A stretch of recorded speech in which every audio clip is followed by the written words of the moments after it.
8:42 p.m., August 31st, 1974. 8:41, though during the day we talked in low voices, trying to make sense of what happened.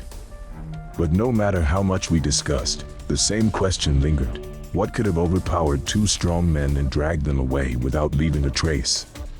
By late afternoon, the sky began to darken, not just from the setting sun but from heavy clouds rolling in. A storm was approaching. We had no shelter, no proper gear, and no idea how far we were from the highway. The tension between us was palpable. Every snap of a twig, every rustle of leaves made us flinch. Just before dusk, we stumbled upon a small, abandoned cabin nestled between the trees. It was old, with broken windows and a door that hung off its hinges, but it was shelter. We hesitated at first. Something about the place felt off, but the thought of spending another night exposed was worse. Nicole and I slowly approached the cabin, its shadow looming over us like a dark omen. I reached out to push the door open, and it creaked ominously. Inside, the air was thick with the scent of mold and decay. Dust covered every surface, and the remains of a dilapidated bed sat in the corner, its mattress torn and stained. "We can stay here until morning," I said, my voice barely above a whisper. Nicole nodded, her face pale, and we cautiously entered. We pushed the door closed as best as we could and settled down in a corner farthest from the windows. We sat in silence, huddled together, listening to the storm rage outside. Suddenly, there was a faint noise from somewhere inside the cabin, a soft, shuffling sound, like something was dragging across the floor. My heart leaped into my throat, and I could see the terror in Nicole's eyes. "Did you hear that?" she whispered. I nodded, my body tensing up. We strained our ears, trying to locate the source of the sound. It was then that I noticed something horrifying, deep scratches on the wooden floor leading from the bed to the center of the room. The marks were fresh, as if something had been dragged across the floor recently. A cold realization washed over me. This place wasn't abandoned. Whatever had taken Lucas and Ezra might be in here with us. Suddenly, the door we had closed was flung open by an unseen force, slamming against the wall with a deafening crash. The wind howled through the opening, but something else was there, something far more sinister.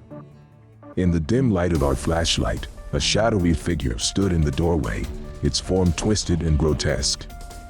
It spoke in that same deep, menacing voice I had heard the night before. "You cannot escape.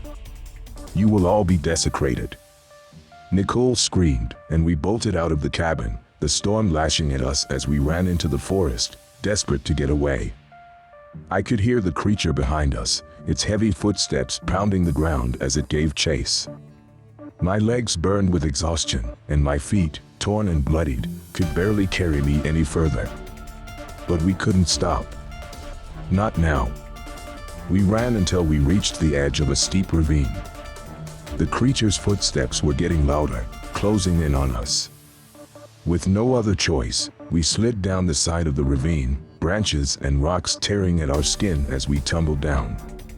We landed hard at the bottom, battered and bruised, but alive.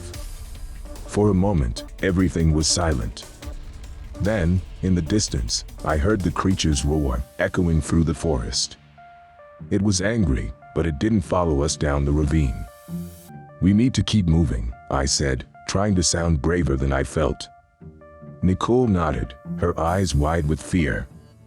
We staggered through the forest, every step in agony. The storm began to pass, leaving an eerie calm in its wake. But we knew we couldn't stop, not until we found help. Just as the first light of dawn began to break through the trees, we stumbled upon Highway 83. I could see a car approaching in the distance, and I waved my arms frantically, praying they would stop. The car slowed down, and an older man rolled down his window, his face etched with concern. "What happened to you two?" "Please," I begged, "you have to help us." He quickly got out and helped us into the car. As we drove away, I looked back at the forest, knowing that whatever was in there had claimed more lives than just Lucas and Ezra's. As we reached the sheriff's station, I knew that no one would believe our story. But the truth was out there, in the depths of the Flathead National Forest, a monstrous, desecrated being, waiting for its next victims. The story you have just heard is based on true events. To this day, the disappearances of Lucas and Ezra remain unsolved, and no one has dared to return to the spot where they were last seen. Thank you for listening. Don't forget to subscribe for more terrifying tales.